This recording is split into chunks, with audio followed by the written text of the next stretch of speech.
Welcome, welcome, bienvenue pour Sportif en boîte, nouvelle saison. On va repartir tous ensemble pour des nouvelles émissions on va pas changer ce qui nous a permis de gagner tous ces matchs, de gagner toutes ces émissions. Il y aura un sportif, une société, 3DS Group qui va nous accompagner pour se poser la question finalement, la complémentarité. Est-ce que c'est pas ça qui nous permet dans les entreprises et sur le terrain de viser les succès? Alors, ce que je vous propose, c'est qu'on lance le jingle. Et comme on dit dans le milieu des médias, Benjamin, en air, c'est parti. 3DS Group est heureux de vous présenter Sportif en boîte.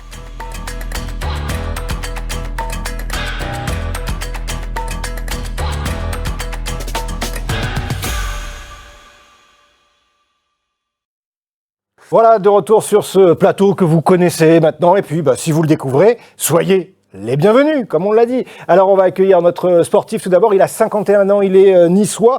C'est quelqu'un qui a passé plus de 20 ans sur les parquets, vice-champion olympique. En 2000, avec l'équipe de France, il avait d'ailleurs été élu meilleur marqueur de la finale devant les stars américaines. Il avait également étouffé un certain Steve Nash. C'était en quart de finale face au Canada. C'est monsieur Laurent Sierra. Laurent, bonjour. Bonjour. On en reparlera tout à l'heure, c'est une sorte de guide du routard du basket, je vous expliquerai pourquoi, c'est pas moins de 10 clubs. Mais avant de ça, parce que celui qui est avec nous, c'est une société, 3DS Group, qui existe depuis plus de 25 ans. Un groupe qui est spécialisé dans l'expertise en communication, graphique et visuelle. Pour vous, pour votre entreprise, c'est son directeur général qui nous fait l'honneur d'être avec nous. Marvin Douar, bonjour. Et bonjour Jérôme. Je crois que toi, tu es aussi passionné de basket parce que tu as joué au basket. J'ai joué. Il y a longtemps maintenant, mais j'ai joué. Oui, mais ça fait déjà, vous voyez, un premier point commun. Je le disais juste avant que l'on rentre un petit peu plus en détail pour que vous ayez, vous aussi, les thématiques, que vous puissiez phosphorer en même temps que eux vont échanger. Tout d'abord, Marvin, je disais que 3DS Group, c'était une expertise en communication graphique et visuelle pour toute entreprise finalement, tout secteur. On accompagne nos clients dans le déploiement de leur identité visuelle partout en France. On conçoit, on fabrique et on installe tout ce qui va tourner autour de la signalétique. 3DS aujourd'hui, c'est 14 millions d'euros de chiffre d'affaires et 70 collaborateurs.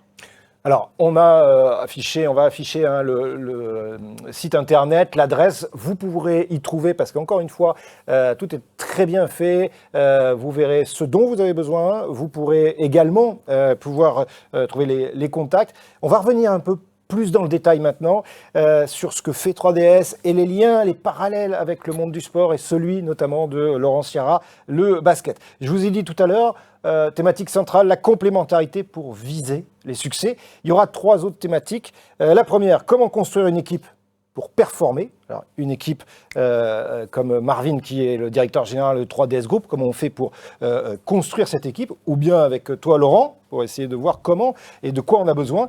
Deuxième, l'état d'esprit et l'investissement. Peuvent-ils compenser le talent ? Se poser la question aussi, parce qu'il y a un moment donné, parfois, on se dit « Ah, le talent », mais c'est peut-être pas si simple que ça. Et puis la dernière, c'est savoir prendre ses responsabilités au sein du groupe, et c'est pas tout le temps le directeur général qui doit actionner une responsabilité, c'est pas tout le temps le meneur de jeu qui doit prendre le fameux panier à 3 points, vous savez, quand la main chauffe ou la main tremble un petit peu. Voilà, c'est les 3 thématiques. On débute tout de suite avec la première. Comment construire une équipe pour performer ? Marvin, la première question que j'ai envie de te la poser, c'est quand toi tu arrives au sein de 3DS Group, donc, qui existe déjà, aujourd'hui tu en es le directeur général. Comment finalement, quelle est ta philosophie, ton approche pour construire ton équipe ? Moi, je pense que ce qui est important, c'est la complémentarité et la diversité des compétences, puisque bien souvent dans une équipe, les forces de l'un et les faiblesses de l'autre vont s'équilibrer et ça donne un espèce de soutien lorsqu'on a un projet, de pouvoir compter sur les autres et de se dire on est différents mais on va pouvoir y aller. Ouais. Parce qu'on ne peut pas toujours être bon partout, c'est impossible. Par rapport à ce que dit Marvin là, il évoque à demi-mot aussi, mais de manière concrète, c'est objectifs clairs, les partages. Dans une équipe de basket, alors toi, tu as fait plusieurs clubs, tu as joué en Espagne, tu as joué en Grèce, tu as été joué en Italie, tu as joué dans les plus grands clubs français. Il y a un moment donné, qu'est-ce qui a fait qu'il y avait des équipes plus que d'autres où il y avait une construction ? Je me souviens de toi quand tu jouais avec le PSG basket, avec Yann Bonato, si je ne dis pas de bêtises, et Stéphane Rizaché. c'était une complémentarité extraordinaire. Ouais, mais nous, on avait la chance de se connaître parce qu'on avait fait un parcours déjà en équipe de France jeune, que ce soit en junior ou en A-prime. Après, pour moi, le plus dur, et je m'en suis rendu compte quand j'ai terminé de jouer et que je suis devenu coach, c'est le recrutement. Ça veut dire qu'à 85%, il faut que tu partes en vacances avec 85%, 90% de ton équipe déjà faite et que tu te sois renseigné en amont des mecs, comment ils sont en dehors du basket, donc de passer des coups de fil. Et tu te laisses 10 petits pourcents ou 15%, parce que souvent, financièrement, tu es un peu ric-rac, donc tu te dis on va laisser passer l'été, les mecs seront moins gourmands, les agents seront moins gourmands, et que tu te laisses cette petite marge de manœuvre. Mais ta saison, il faut qu'elle soit à 85-90% que tu aies fait le recrutement que tu voulais. Après, c'est pas parce que tu l'as voulu que ça va matcher. Hein. Et ça, tu le sais mieux que quiconque. C'est toujours plus facile de jouer que d'entraîner. Jouer, tu n'as que toi à t'occuper, ta santé, tes soins, t'entraîner, être performant. Quand tu manages, c'est complètement autre chose. Ce qui est le cas de Marvin. Dans le management. Alors, est-ce que là, on peut retrouver, toi, dans la manière dont tu abordes chaque saison, allez, on va dire, là, par exemple, c'est une nouvelle saison qui démarre, par rapport au propos de... Alors, il n'y a pas de changement autant... Non, mais Laurent l'a dit, quand il dit il faut que tu partes en vacances, en fait, c'est le lien humain. Ouais. Et nous-mêmes, dans les entretiens de recrutement, moi, je me pose toujours la question, est-ce que je pourrais déjeuner avec cette personne-là ? Et à partir du moment où on se pose la question, est-ce que je pourrais déjeuner avec cette personne-là, et que la réponse c'est oui, en fin de compte, le match est déjà fait. Parce qu'il y a un lien qui se crée, et le lien, c'est ce qui nous permettra d'aller très loin, que ce soit dans des situations positives ou un peu moins positives. Donc le lien est super important, ouais, c'est clair. Et toujours pour rester sur cette thématique-là, comment construire une équipe pour performer, il y a aussi, j'aime bien cette expression, ce que tu me disais, c'est distribuer le leadership. Ne pas se le garder, en fait, pour pouvoir construire cette équipe, pour qu'elle naisse finalement, pour que vos collaborateurs puissent prendre essence. C'est hyper important parce que ça permet à chacun de se sentir responsable. Et quand on se sent responsable, indirectement, la confiance envers l'autre augmente. Et si on sait qu'on peut compter sur la personne qu'on a en face de nous, en fait, il y a une espèce de force, il y a une émulsion de groupe qui se met en place, et derrière, ça coule tout seul. C'est beaucoup plus facile quand les gens sont soudés que quand les gens se font la guerre. C'est quasiment impossible.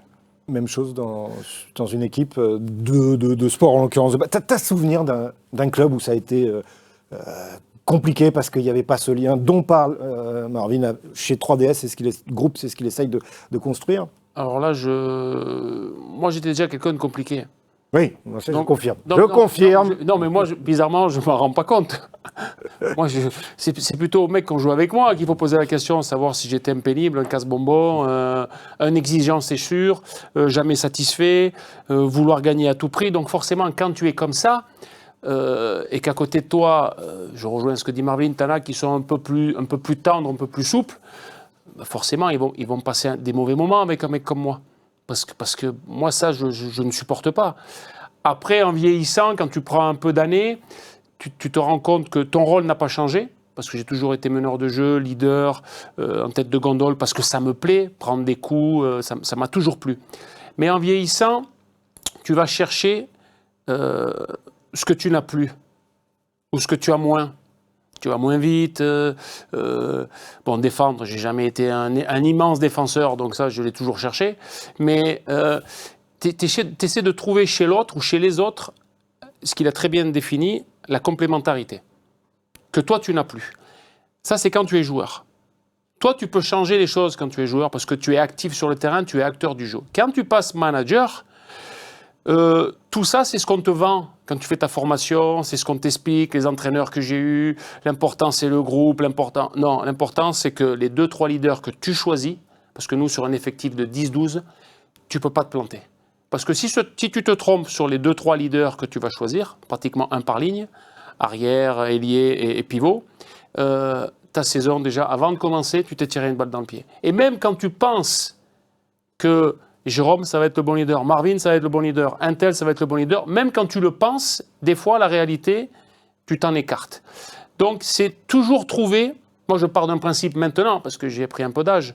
Je cherche que le positif. Du moins, je m'agrippe qu'au positif de la personne. Donc ça revient Non, mais, à ce que Marvin Jérôme, disait sur son histoire de on n'a déjeuner. rien inventé. Je veux dire, peut-être que le sport, pendant longtemps, était un peu en parallèle de la société. Il continue encore à l'être parce que les niveaux financiers dans lesquels se trouvent certains sports, ça file de tournis. Mais les entreprises, qu'est-ce qu'elles ont fait ? Elles se sont rapprochées du sport en prenant ce qui t'intéresse, j'espère sans trop de dérives qu'il y a dans nos sports en général, mais tu es obligé de passer par là, parce que sinon tu ne construis pas ton équipe. C'est-à-dire, par rapport à ce que disait Laurent, on voit bien le parallèle. Moi, j'ai bien aimé cette histoire de déjeuner, parce que je trouve qu'effectivement, ça revient au filtre de Laurent, là, quand il dit pour pas te louper. Juste pour terminer cette première thématique et basculer sur la deuxième, Marvin, est-ce que chez 3DS Group, toi, dans ta manière d'amener, d'entendre, d'écouter, il y a l'encouragement de l'initiative ? Ah bah nous, on le fait en permanence, on les pousse à prendre des initiatives parce qu'on ne peut pas taper sur les doigts de quelqu'un qui a pris une initiative. Puisque s'il l'a fait, ça veut dire qu'il a pensé que ça allait être bon. Et au contraire, on va plutôt être un peu plus dur et beaucoup moins souple avec les personnes qui se laissent toujours un peu traîner. Parce que ça existe, il y en a, après c'est la philosophie de chacun, mais ces personnes-là, il faut qu'on les emmène à pousser vers quelque chose. Et bien souvent, les personnes qui prennent des initiatives, derrière, elles montrent un exemple. Elles se disent, bah voilà, là j'étais dans une situation, j'avance. Et puis même si c'est pas bon, elle n'a montré qu'une chose, c'est qu'elle a essayé. Ouais. Et quand on essaye, bah globalement, il y a de la fierté auprès des autres qui l'entourent en disant, ouais, lui il a essayé. Et même quand on se plante, on peut se planter. Il y a plein de fois où on peut se planter, mais à la fin les gens retiennent, c'est il a essayé. Il a essayé, ce qui nous amène en fait comme une transition sur la deuxième thématique, c'est-à-dire l'état d'esprit et l'investissement. Est-ce que ça peut finalement venir à un moment donné compenser le talent ? Alors, tu viens de dire, Marvin, que on ne devait pas finalement condamner la prise d'initiative. Ça veut dire que, si je le résume sur cette thématique-là, tu concevras toi que l'état d'esprit est le plus important parce que tu auras l'investissement derrière, même si, on va mettre talent entre guillemets, mais vous comprenez à peu près ce que l'on veut dire là-dessus. C'est déjà les deux premiers, état d'esprit et investissement dans une entreprise. Bah, déjà, la persévérance l'emporte bien souvent sur le talent. Ouais. Quelqu'un qui s'entraîne, qui essaye d'avancer, qui chaque jour fait un pas en avant, à un moment donné, finit toujours par rattraper celui qui a beaucoup de talent. Et bien souvent, ce qui est difficile, c'est pour celui qui a beaucoup de talent, c'est qu'il ne voit pas arriver ce principe-là. Et là, par contre, pour lui, il se prend une claque qui est assez costaud. Et pourtant, tout le monde lui a dit, attention, il se passe quelque chose. Et derrière la force d'un groupe, le fait d'avancer, bah, quelqu'un qui stagne, il se fait très rapidement éliminer, quoi. C'est compliqué. C'est l'objet, quand on rentre chez 3DS Group, quel que soit le statut, l'emploi que l'on peut avoir, on a un peu cet arbre philosophique un peu à intégrer en soi sur le fait que voilà, on fait partie d'un groupe qui pose comme stature ce que tu viens d'exprimer. Les entretiens de recrutement qu'on fait chez nous et les recrues qu'on embauche sont souvent déstabilisés pendant les entretiens parce que nous, on s'attarde beaucoup sur le savoir-être et pas tellement sur le savoir-faire. Plusieurs collaborateurs de chez nous sont arrivés, globalement, ils ne savaient pas faire grand-chose, mais en fait, on leur a appris un métier. C'est facile d'apprendre un métier à quelqu'un qui en a envie. Et souvent, celui qui en a envie, il va très vite. Parce que l'envie, en fait, fait que ça avance. Et oui, je te confirme que le savoir-être, c'est le plus important. Ouais. Voilà, pour nous. Et alors, pour vous, mais Laurent, toi, tu as pareil, pour toi aussi, c'est état d'esprit, investissement, c'est primordial. Ça prendra toujours le pas. Quelqu'un qui a du talent, mais qui n'a pas l'état d'esprit groupe, ça ne servira à rien. Et à l'inverse, ça peut venir, comme tu l'as dit tout à l'heure, te pourrir un groupe. Quand tu étais coach, il y a des moments où tu t'es dit, non mais lui, il a peut-être un talent extraordinaire, sauf que l'état d'esprit, il n'est pas là, du coup... Ouais, mais tu en auras tout le temps. Maintenant, je te pose une autre question. Non, c'est moi qui pose les questions. Non, mais là, je vous en pose une à tous les deux. Antoine Dupont, tu le mets dans quelle catégorie ? Pour moi, il coche toutes les cases. Il coche les trois. Je confirme. Voilà. Donc, tu en as combien comme ça ? Donc après, tu es bien obligé de t'adapter. Manager, c'est s'adapter. Voilà. Management, c'est tu t'adaptes. Tu peux avoir, on en connaît les plus talentueux, mais ceci, mais sans travail, mais sans persévérance, mais sans sacrifice, mais sans. Tout dépend où tu mets ton propre curseur, toi. Alors, dans le sport, ce que j'appelle moi dans la vraie vie, parce que le sport, c'est pas la vraie vie. Yeah, oui. Dans la vraie vie, tout dépend ce que tu attends, toi, de toi-même. N'attends pas des autres. toi déjà, à quel niveau tu mets ton seuil de tolérance, à quel niveau tu mets ton seuil de travail, à quel niveau tu mets ton seuil de rêve. Voilà. À quel niveau? Déjà toi. Commence pas à t'occuper des autres. Quand tu as répondu à cette question, dans un collectif, si ton coach, et que tu es comme ça, c'est pas forcément de te mettre en avant, mais il sait qu'il va pouvoir compter sur toi. C'est-à-dire, quand tu es entraîneur, tu dors très très mal, hein, parce que tu te dis, est-ce que j'ai donné les bonnes infos? Est-ce que j'en ai assez donné? Est-ce que j'en ai pas trop donné? Est-ce que là, sur cette équipe-là, j'aurais demandé qu'on fasse tel truc sur pick and roll? Est-ce que j'ai bien fait? Tu es toujours en train de te torturer, mais à la base, tu fais ça pour te rassurer, toi. Et là, quelque part, tu enlèves des responsabilités à tes joueurs. Moi, je le perçois comme ça. Ça veut dire que si on se ramène, si on prend ton propos, qu'on le déplace dans le domaine de l'entreprise, ça t'arrive toi aussi par moment de te dire, alors pas que toi tout seul, mais avec ton comité de direction, de te dire peut-être que là, on n'est peut-être pas parti dans la bonne direction. Ce que disait Laurent, te rassurer. Je rejoins complètement Laurent. De toute façon, on a besoin de se rassurer. Puisqu'il faut imaginer qu'un collaborateur a toujours la chance d'avoir un manager. Le manager a la chance d'avoir la direction. Et arrivé à la direction, au-dessus, il n'y a personne. Donc il faut bien qu'on se parle avec nous-mêmes. Et je rejoins Laurent sur le fait que c'est d'abord un combat individuel sur savoir où est-ce que individuellement on veut aller. Et même dans les situations, parfois certains collaborateurs peuvent dire tout de suite « Ah non mais c'est pas moi, c'était… » Mais non mais toi déjà dans la situation, qu'est-ce que tu aurais pu modifier, accentuer, améliorer pour pouvoir aller de l'avant? Et si déjà la personne est ouverte à faire ce travail, alors ça avance beaucoup plus vite. Si la personne reste bloquée à son niveau en disant « c'est pas moi, c'est… » c'est compliqué. Ouais, c'est-à-dire que finalement, il y a quelque part aussi une forme de partage, un petit peu, des responsabilités, en tous les cas, partage des tâches. C'est aussi, parce que ça, c'est quelque chose que j'ai trouvé pertinent au sein de 3DS Group, c'est tu notais l'importance de l'effort, de soutenir l'effort, qui soit perpétuel, qui soit pas sur un temps donné, en disant « Ok, on va mettre un coup de collier, je dis n'importe quoi, moi, de novembre à décembre. » Après… Non. Pour que ça marche, il faut que globalement, déjà, les objectifs et là où on souhaite aller soient bien définis dans le temps. Et c'est surtout qu'il y a une notion, nous on a une stratégie et dans l'une de nos lettres de notre stratégie, c'est le mérite. En fait, ça revient un petit peu à ce que tu expliques, c'est qu'on a globalement ce qu'on mérite. C'est-à-dire que si on s'est donné, qu'on y a mis les moyens et qu'en plus on y arrive, on a le top. Si on s'est donné, qu'on y a mis les moyens, qu'on n'y arrive pas, en fait, on ne pourra pas non plus nous en vouloir. Par contre, celui qui traînaille un peu, qui se met un peu à l'écart et qui décide d'appuyer sur le frein, c'est toujours plus compliqué parce qu'on perd du temps. On finira par y arriver, parce que de toute façon, une entreprise est là pour avancer, pour croître. Une entreprise qui chute, souvent, c'est mauvais signe. Donc, quand on va et qu'on emmène de la croissance, derrière, c'est le mérite qui tombe. Répéter les efforts de manière, on va dire, continue, c'est aussi important dans le domaine du sport. De ne pas se dire, OK, là, je joue parce que c'est la demi-finale. C'est ce qui fait la différence, Jérôme. C'est ce qui fait la différence entre les mecs qui pensent que et ceux qui sont en haut. Voilà. Et malheureusement, dans le sport, il y en a de plus en plus, parce que les médias n'aident pas. Dans le foot, on te parle d'un gars qui a fait 3 matchs, on le voit déjà en équipe de France. Mais gars, mais il y a des étapes avant. Ses parents deviennent fous, ses agents deviennent fous. On a les mêmes dans le basket, les mecs, ils ne comprennent pas. Ouais, mais il était espoir, il a fait 3 minutes en pro et tu veux un contrat pro? Tu veux un contrat à 10 000, 15 000, 20 000? Il n'y a plus de... Il y a plus de trucs intermédiaires. Tout est devenu normal. Mais la normalité, pour Marvin, c'est quoi? Nerf de la guerre, hein.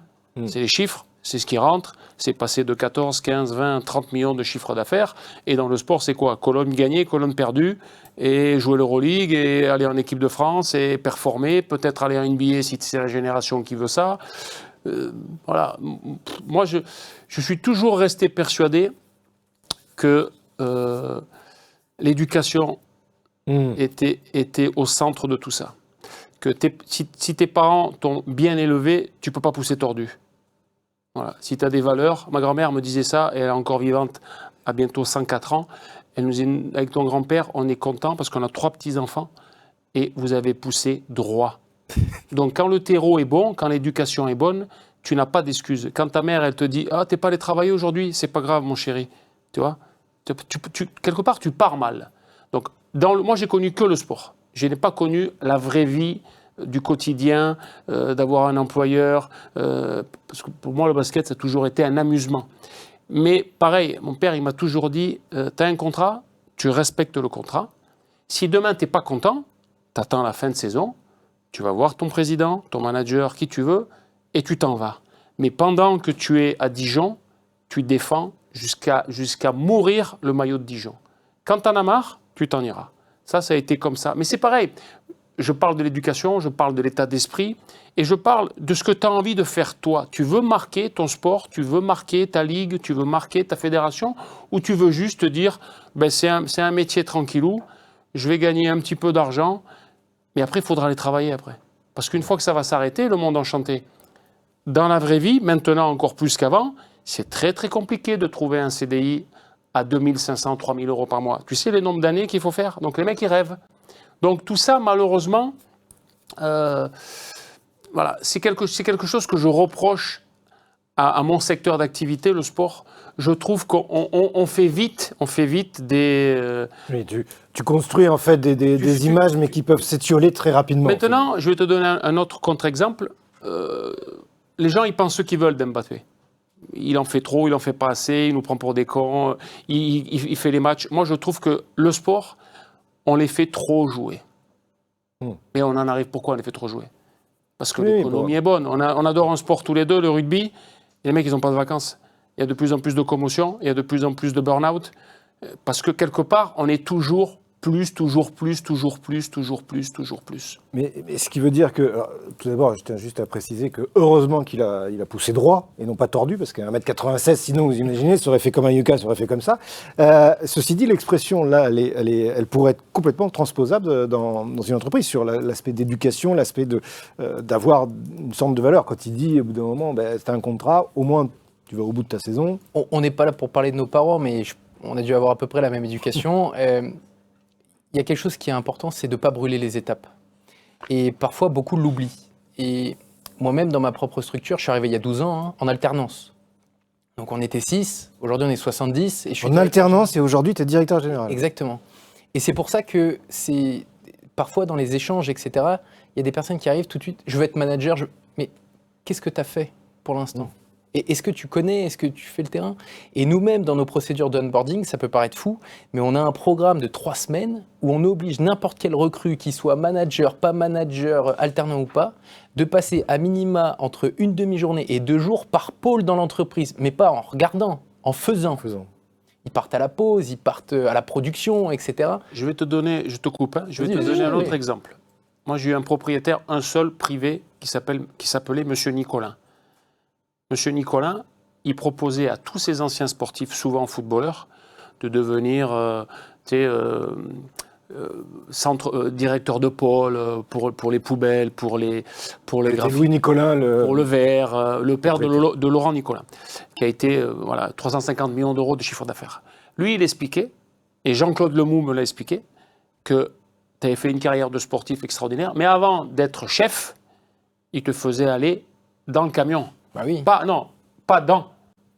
À l'intérieur. Dans derrière. la benne, papa, derrière.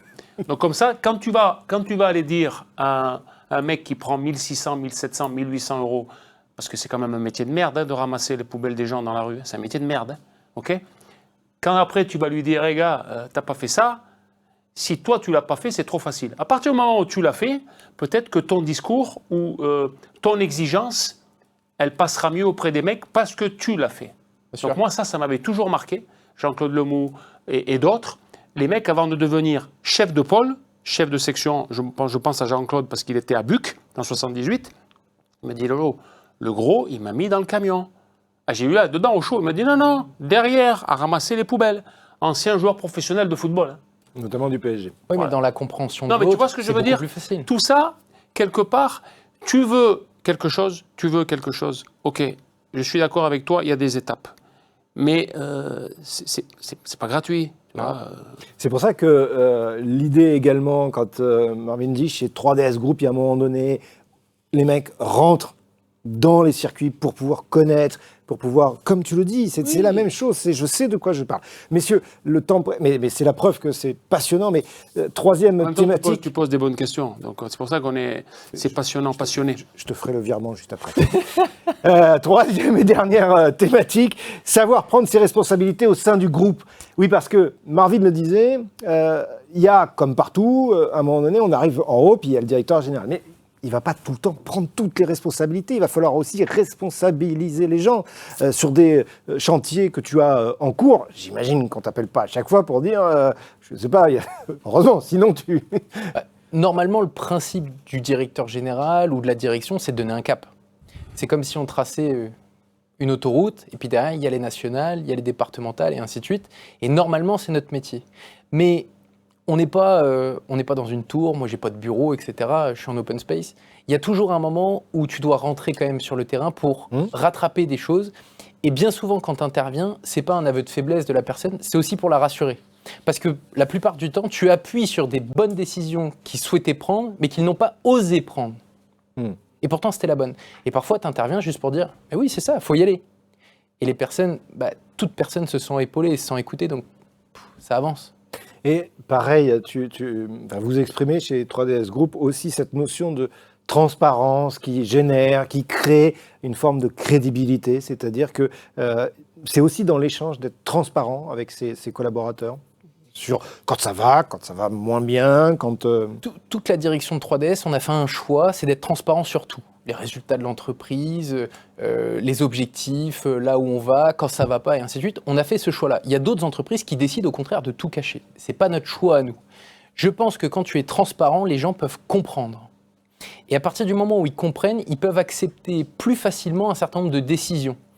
C'est dur d'aller voir une personne et lui dire « tu vas faire comme ça ». Mais si tu lui as pas expliqué pourquoi, eh ben, le pourquoi, c'est de la transparence en interne. Parce que tout le monde peut comprendre qu'on va aller conquérir tel marché, si on lui explique pourquoi. Et en fait, le pourquoi, c'est la transparence. Si tu n'expliques pas, c'est compliqué de suivre. Mais oui. Et cette notion de prendre ses responsabilités au sein d'un groupe, alors là, typiquement, je vais revenir sur un cas très précis, cette fameuse finale des Jeux Olympiques à Sydney. Tu termines meilleur marqueur, 19 points devant les stars américaines. Plusieurs fois dans le match, c'est toi tu vas prendre tes responsabilités. Alors que quand tu rentres dans cette équipe, au tout début, tu n'es pas nécessairement numéro 1 en tant que meneur de jeu, mais les faits vont faire que Sonko va pas pouvoir être physiquement là, et puis que Antoine Rigaudot est surveillé de très près, mais mine de rien, tu prends ta responsabilité. Oui, mais bon, ça, toi, tu sors une compétition, mais quelque part, ça a toujours été mon quotidien. Oui, meneur de jeu, oui. Ce que j'ai expliqué au début de notre discussion, de notre rencontre, moi, ça m'a toujours plu, ça. Moi, j'ai toujours préféré prendre le dernier shoot. Ça va, ce que disait tout à l'heure Marvin. Au pire, le rater, mais au moins, je m'en veux à moi. Parce que comme j'étais, et je suis toujours un peu con, si c'est quelqu'un d'autre qui le prend et qui le rate, je vais lui faire la misère. Parce que je suis con. Alors que, quelque part, c'est une prise d'initiative où tu as travaillé pour un système, tu as travaillé pour un gars. Après, c'est sa personnalité. Mais cette responsabilité-là, ça t'est arrivé, à un moment donné, lors d'un temps mort, de dire « coach, je le sens ». Pas directement, parce que j'ai toujours fait attention à la hiérarchie. Le respect, ce que disait... Non, normal. Voilà. J'ai toujours fait attention à la hiérarchie. Après, le coach, s'il me dit dans un temps mort, le dernier système, c'est pour Fred Weiss à 3 points, je vais me dire, il s'est passé quelque chose. Et il est fou. C'est pas la meilleure des options, par exemple, tu vois. Donc, après, tout dépend de ce que tu es, ce que tu représentes dans le groupe. Tu peux intervenir et dire au coach, peut-être pas là. Si c'est cohérent ce qu'il raconte, après, tu as un feeling avec tes coéquipiers. Le mec va sortir et dire non, je le sens pas. Ou tu vas voir à sa tête, s'il sort qu'il est comme la table, tu dis, oh, il y a un souci. Non, c'est bon. Tu as bien compris qu'il y a un souci. Mais ça, c'est pareil. Ça, c'est quelque chose que tu crées au fil des mois, des saisons. Les saisons avancent, tu te connais de mieux en mieux. Jacques Monclar me disait toujours, en vieillissant, tu es déjà un garçon adroit, tu vas devenir encore plus adroit. Je ne sais pas encore aujourd'hui pourquoi, mais ça s'est avéré. Parce que peut-être tu perds moins ton énergie sur autre chose et tu fais plus 45 minutes d'échauffement, tu n'en fais plus que 30. Parce que tu te dis, en fin de compte, avant, c'était de la perte d'énergie. Mais tu ne le sais pas, tu es jeune. On te dit, il faut s'entraîner, il faut courir dans tous les sens. Donc je pense que ça, l'expérience, l'âge fait en sorte que tu vois les choses différemment. pas ton niveau d'exigence, Non. pas le fait de toujours vouloir gagner, mais tu as une façon de te préparer différente. Et en tous les cas, puisque là on arrive au terme, mais Laurent, il y a énormément de choses là qui sont véritablement ce que j'appelle moi l'effet miroir entre le monde du sport et puis le monde de l'entreprise. Il y a beaucoup de choses à retenir, hein. Je pense que ça a dû captiver celles et ceux qui nous écoutent. On retiendra notamment le fait qu'il y a un moment donné, il faut aussi aller sur des postes où dans la vraie vie, c'est-à-dire le monde de mettre un peu en danger. Oui, pour voir ce que c'est. Toujours pareil, nous au basket, des fois, j'avais des coéquipiers qui critiquaient, je me rappelle à Coubertin, ils critiquaient les gardiens. Parce qu'ils traînaient pour faire mettre les panneaux, des fois les vestiaires, c'était pas propre, ou les toilettes. Et j'ai dit, les gars, vous pensez que les mecs, ils s'amusent là? Et non, mais ils s'amusent pas. Coubertin, c'est une usine. Il y a les 2 cours annexes, il y a peut-être un manque d'effectifs. La moindre des choses, c'est de respecter le travail des gars. Et peut-être que si tu lui dis gentiment, peut-être que le mec, la fois d'après, les toilettes ou le parquet, il va te le nettoyer correctement. Si tu arrives, tu sautes dessus, tu peux être sûr que les mecs ils vont rester au fond là-bas et tu les entendras plus. Ouais, donc tout ça, je pense que ça vient... Il y a tellement de passerelles entre ce que j'appelle moi le monde du sport un peu rêveur et la vraie vie. Et la vraie vie. Pour terminer, le mot de la fin avec toi, Marvin. D'abord, vraiment été un plaisir. Je vous rappelle qu'on va afficher le site internet 3DS Group pour que vous puissiez aller vous balader, y trouver peut-être des choses auxquelles vous ne pensez pas et ils peuvent venir vous aider. Le mot de la fin de cet échange, si tu devais en extraire, au-delà du fait qu'il a poussé droit. Déjà, merci, parce que c'est toujours sympa de rencontrer un beau sportif comme ça. Enfin, beau. Au palmarès. 51 ans, c'est pas mal quand même. Attends, il y a des mecs qui ont du bide. J'ai même pas de bide, moi, à 51 ans. Non, c'est un plaisir. Et en fait, on se rend compte d'énormément de parallèles. Et je pense que là, l'émission dure 30 minutes, mais on aurait pu partir sur 1 heure facile. Oui, ça aurait pu. Mais 1 heure, c'est pas le même prix. Hein. Mais le chèque arrive, il l'a dit. Non, virement. En tous les cas, ça a été un vrai plaisir de se retrouver, d'avoir Laurent Sierra, Marvin Douar de la société 3DS Group, le directeur général. On se retrouve pour prochainement pour un autre épisode de Sportif en boîte. D'ici là, vous le savez, n'oubliez pas, éteignez vos GSM, regardez par la fenêtre, vous verrez, la vie est belle. 3DS Group a été heureux de vous présenter Sportif en boîte.